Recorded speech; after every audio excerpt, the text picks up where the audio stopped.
Here's today's First Word Daily Devotion. It's February the 15th today, and let's do this. Let's start backwards. Let's go into our reading and begin at Psalm 42. As a deer pants for flowing streams, so my soul for you, O God. My soul thirsts for God, for the living God. When shall I come and appear before God? My tears have been my food day and night, while they say to me all the day long, where is your God? Then skip to verse 5. Why are you cast down, O my soul? And why are you in turmoil within me? Hope in God, for I shall again praise him, my salvation and my God.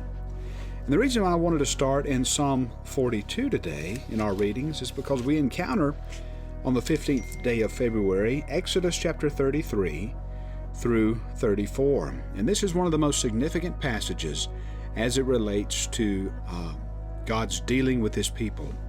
And here we have the Lord giving this decree right in the beginning in Exodus 33. The Lord said to Moses, "Depart, go up from here, you and the people whom you have brought up on the land of Egypt, to the land which I swore to Abraham, Isaac, and Jacob, saying, to your offspring I will give it." And then look at verse 3. Go up to a land flowing with milk and honey. Now here's the kicker.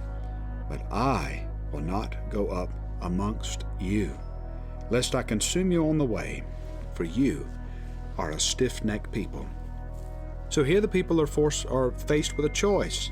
The choice is to have the God of Abraham, Isaac, and Jacob go with them, or they can have a land flowing with milk and honey. And the question is, which one will they prefer? Look at verse 4. When the people heard this disastrous word, they mourned. For the Lord said to Moses, say to the people of Israel, you are a stiff-necked people. Skip over to verse 11. Thus the Lord used to speak to Moses face to face, as a man speaks to his friend. And so we're reminded as we read Exodus that the biggest provision that the people of God have is the presence of God. Look at verse 14. And he said, my presence will go with you, and I will give you rest. But look at Moses, his response in verse 15. If your presence will not go with me, do not bring us up from here. For how shall it be known that I have found favor in your sight, I and your people? Is it not in your going with us, so that we are distinct, I and your people, from every other people on the face of the earth? And so there's a certain tone that we need to get from our reading today, a tone that sort of strikes the chord of the entire Old Testament.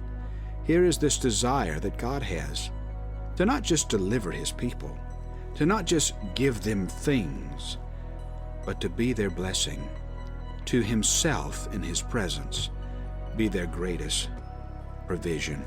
Look at verse 17. The Lord said to Moses, this very thing that you have spoken I will do, for you have found favor in my sight. Pay attention here. And I know you by name. Moses said, please show me your glory. And then skip down to chapter 34. Here is the Lord showing him his glory. And the way that the Lord shows his glory to Moses is he speaks. His word is his glory. The Lord passed before him and proclaimed, the Lord, a God merciful and gracious, slow to anger, abounding in steadfast love and faithfulness, keeping steadfast love for thousands, forgiving iniquity and transgressions and sin, but will who by no means clear the guilty, visiting the iniquity of the fathers on the children and the children's children to the third and the fourth generation. And now look at verse 8. Moses quickly bowed his head toward the earth and worshipped.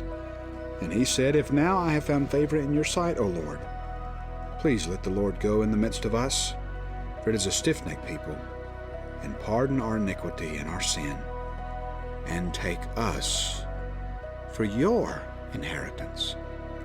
The greatest blessing that we can have, back to Psalm 42, is to thirst for the Lord. As a deer pants for flowing streams, So pants my soul for you, O God. My soul thirsts for God, for the living God.